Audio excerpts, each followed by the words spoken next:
lai kon thlan lu ngai phuna kat en chinang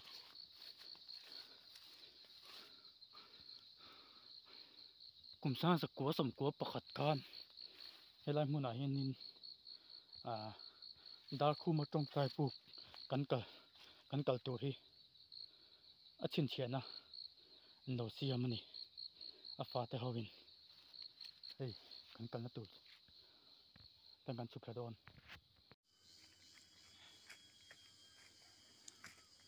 tina hianin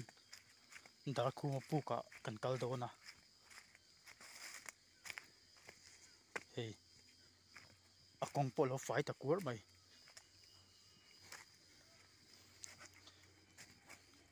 helai hmuna hianin pu dar khu ma chu trong trai turin akal thin ni om takani a ha sa khop mai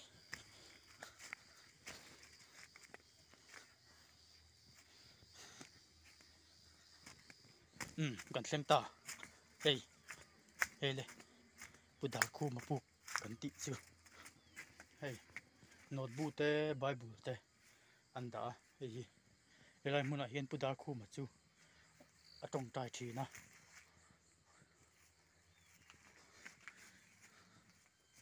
khu lai khu sia su ka chung tho nong bel chuang lang tha khop mai tikhan buk chu kan chu san le don ta a kong lon deuh ti nga ya ha thla khop mai hei kong mu mal lo ania lon deuh ti ngai tlat mai